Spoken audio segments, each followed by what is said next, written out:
आएंगे और उसके बाद इस एप्लीकेशन को ओपन करना है। एप्लीकेशन ओपन होते ही एंटर बटन मिलेगा। इस एंटर बटन पर आपको क्लिक करना है। उसके बाद आपको परमिशन दे देना है फ़ोन कॉल की और मैसेजेस की। इसके बाद टर्म्स एंड कंडीशन नजर आएगा। ई-रूपी वॉलेट का टर्म्स एंड कंडीशन क्या है इसे आप रीड कर लीजिएगा और फिर एक्सेप्ट बटन पर आपको क्लिक करना होगा। जब आप एक्सेप्ट बटन पर क्लिक करते हैं तो कुछ इस प्रकार के इंटरफेस दिखाता है जिसमें आप देखेंगे digital rupee is legal tender, यानी डिजिटल रुपी लीगल टेंडर के तर्ज पर जो है आरबीआई की तरफ से लाया गया है। यहाँ पर आपको स्टार्ट रजिस्ट्रेशन की ऑप्शन आता है जिस पर आप क्लिक करते हैं और सबसे पहले आप अपना डिवाइस वेरिफिकेशन करते हैं वेरीफाई सिम पर क्लिक करके। डिवाइस वेरिफिकेशन प्रोग्रेस में चला जाता है, आपको वेट करना होता है। अभी ये एप्लीकेशन पायलट प्रोग्राम के तर्ज पर ही काम कर रही है जिसमें आप देख सकते हैं पायलट प्रोग्राम इज फुल बताया जा रहा और this is an invite only programme, यानी केवल इनवाइट बेसिस से ये अभी चल रहा है। अभी पब्लिकली इसे नहीं किया गया है जिसे हर कोई इस्तेमाल कर सके। जिनको इनवाइट प्राप्त हुआ है वही जो है इसमें रजिस्ट्रेशन कर सकते हैं। तो अभी पायलट प्रोग्राम फुल हो चुका है स्टेट बैंक ऑफ इंडिया के डिजिटल रुपी एप्लीकेशन का। अब आगे देखिए जिनको इनवाइट प्राप्त हुआ है वो कैसे रजिस्ट्रेशन करेंगे, कैसे यूज करेंगे, या फिर आने वाले दिनों में एक्सेस आपको मिलता है तो कैसे रजिस्ट्रेशन करके आप यूज करेंगे। तो सिम वेरिफिकेशन कर लेने के बाद आपको कंटिन्यू की ऑप्शन पर क्लिक करना होता है। उसके बाद एक एप्लीकेशन का पासवर्ड आप बनाते हैं। ठीक है, अगर आप अपने डिवाइस में मोबाइल फोन में पासवर्ड लगाए रखे हैं या पैटर्न या फिर पिन या फिर फिंगरप्रिंट, तो उसे आप अपने एप्लीकेशन पिन के जगह पर यूज कर सकते हैं। जब भी आप एप्लीकेशन ओपन करेंगे वही आपको अनलॉक करना पड़ेगा। उसके बाद आपको अपना नाम दर्ज करना होता है, चूज वॉलेट पर क्लिक करना होता है। रिकवरेबल की ऑप्शन आता है जहां पर गेट रिकवरी कोड पर क्लिक करके रिकवरी कोड आप प्राप्त करते हैं, जो कि आपको थोड़ा सा वेट करना है और रिकवरी कोड आपको मिल जाता है, जो कि कॉपी पर क्लिक करके आप कॉपी कर लेते हैं। क्रिएट पिन की ऑप्शन आपको मिलती है। देखो रिकवरेबल से क्या होता है कि आपका वॉलेट सिक्योर हो जाता है। ठीक है, उसके बाद आपको कंटिन्यू करना होता है। कंटिन्यू करने के बाद आप 6 डिजिट का पिन बनाते हैं। जो पिन आपको हमेशा याद रखना है ये वॉलेट का पिन है। जब भी आप इस्तेमाल करेंगे इस पिन का उपयोग आप कर पाएंगे। पिन बना लेने के बाद आप देखते हैं कि आपका वॉलेट का पिन बन चुका।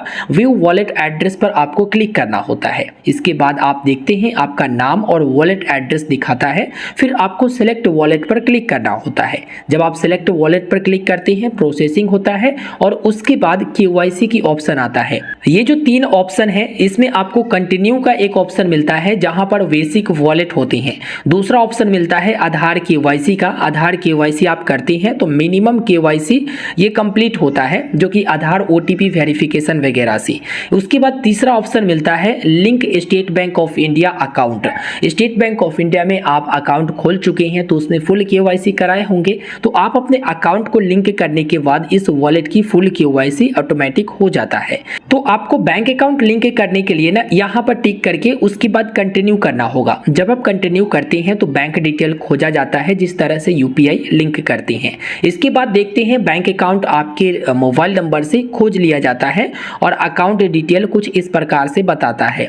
तो यहाँ पर सिलेक्ट दिस बैंक अकाउंट पर आपको क्लिक करना है। उसके बाद आपको वेरिफिकेशन करना होगा केवाईसी के लिए, जहाँ पर आपका जो डेबिट कार्ड रहता है एटीएम कार्ड उसके लास्ट के 6 डिजिट आपको दर्ज करना है और एक्सपायरी दर्ज करके नेक्स्ट करना है। उसके बाद आप देखेंगे कि बैंक अकाउंट लिंक हो जाएगा सक्सेसफुली और यहाँ पर गो टू होम पर क्लिक करके वॉलेट के होम पेज पर आप आ जाओगे। होम पेज कुछ इस प्रकार से दिखाएगा जो कि आप देख सकते हैं। यहाँ पर आपको सेंड करने की ऑप्शन मिलता है जहाँ पर आप पैसे सेंड कर सकते हैं, कलेक्ट कर सकते हैं, जिसे रिक्वेस्ट कर सकते हैं, लोड कर सकते हैं वॉलेट में ऐड मनी और रिडीम कर सकते हैं। रिडीम आप करोगे तो आपके बैंक अकाउंट में पैसा चला जाएगा। जो भी रिसेंट ट्रांजेक्शन रहते हैं यहाँ पर शो हो जाता है। व्यू वॉलेट पर क्लिक करके आप वॉलेट बैलेंस को यहाँ से देख सकते हैं। ठीक है, उसके बाद आप देखते हैं कि नोट कुछ इस प्रकार से है। अब नोट जब इस प्रकार से है तो कितना आपको लोड करना है, आपको वॉलेट में कितना लोड करना है। तो जैसे 20 रुपया लोड करना है तो आपको स्लाइड करना पड़ेगा पड़ेगा इसे ऊपर की तरफ, ठीक है। यहाँ से ऊपर की तरफ आप स्लाइड करोगे तो यहाँ पर 20 रुपया लिख दिया जाएगा, ठीक है। और उसके बाद अगर आपको सिक्का भी ऐड करना है तो बस स्लाइड करना है ऊपर की तरफ, तो यहाँ पर सिक्का ऐड हो जाएगा और लोड ई रूपी पर क्लिक करके आप लोड कर लेंगे, जिसमें SBI e-पे का ऑप्शन मिलता है, UPI वगैरह भी इस्तेमाल कर सकती है, या जो बैंक अकाउंट आपने लिंक किया है उससे आप पैसे कटवाकर यहाँ पर लोड कर सकती हैं। इस प्रकार से आप यहाँ पर रिव्यू एक बार देखेंगे और लोड ई रूपी पर क्लिक करके आप अपना वॉलेट का 6 डिजिट जो बनाती हैं वो दर्ज करना होता है और सक्सेसफुली ये लोड हो जाता है, ठीक है, इस प्रकार से। और आपको एक सीरियल नंबर मिल जाता है, जो भी आप ई रूपी लोड करती हैं वो सीरियल नंबर आपको मिल जाता है। इसके बाद आपके वॉलेट में ई रूपी लोड हो जाता है। अगर आप रिडीम करना चाहे, मतलब इसे अपने बैंक अकाउंट में लेना चाहे, तो रिडीम वाले ऑप्शन पर क्लिक करती हैं और लोड करने के समय ऊपर की तरफ आपने किया था, अब रिडीम करना है तो आपको नीचे की तरफ स्लाइड करना होगा, ठीक है। नीचे की तरफ आप स्लाइड करती हैं और जितने भी रुपये होता है यहाँ पर दिख जाता है। जैसे एक 20 रुपया की नोट है, ठीक है, तो यहाँ पर हम लोग स्लाइड करेंगे रिडीम करने के लिए। जैसे ही आप स्लाइड करके रिडीम पर ले जाओगे उसके बाद आप देखोगे आपके बैंक अकाउंट की ऑप्शन आएगा, जिसे आप सेलेक्ट करेंगे, कंफर्म करेंगे ताकि इसी में पैसा ट्रांसफर कर दिया जाए। और आप वॉलेट का 6 डिजिट जो पिन बनाती हैं वो दर्ज करेंगे और हो गया सक्सेसफुल रिडीम। इस प्रकार से आप रिडीम कर सकती हैं। और जो भी आप रिडीम या फिर लोड करेंगे या ट्रांजेक्शन करेंगे ना, वो यहाँ पर रिसेंट ट्रांजेक्शन में शो होगा। जैसे 41 रुपया पहले लोड हुआ, उसके बाद यहाँ पर 20 रुपया जो है लोड हुआ। इस प्रकार से आपको बताना चाहेंगे कि जो पैसे आपको सेंड करना होता है वो यहाँ पर सेंड करके, जैसे UPI से मनी ट्रांसफर करते हैं उसी प्रकार से डिजिटल रुपया आप किसी को सेंड करते हैं, और जो रुपया आपको यहाँ पर दिखाता है वही किसी को सेंड करते हैं तो वहां पर दिखाएगा। किसी से लेना हो तो कलेक्ट पर क्लिक करके उसके पास आप रिक्वेस्ट भेज सकते हैं, फिर वो अप्रूवल करेगा और आपको ये पैसा देगा डिजिटली तौर पर।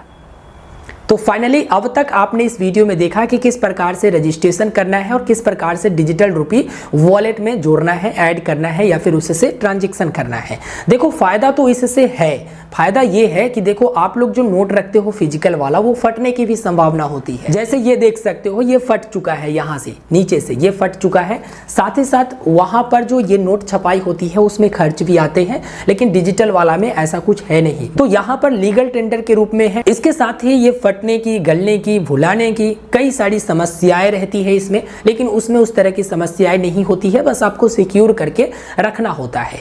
तो यहाँ पर एक प्रॉपर मैं डिटेल में वीडियो बना चुका हूं इस पर, अगर आप नहीं देखे होंगे लिंक वीडियो के डिस्क्रिप्शन में है। पूरा डिटेल में मैं बता चुका हूं क्या फायदे हैं, किस तरह से हैं। उम्मीद करते हैं ये वीडियो आपको पसंद आया होगा। लाइक कर दीजिएगा, अपने साथी दोस्तों तक शेयर कर दीजिएगा। धन्यवाद।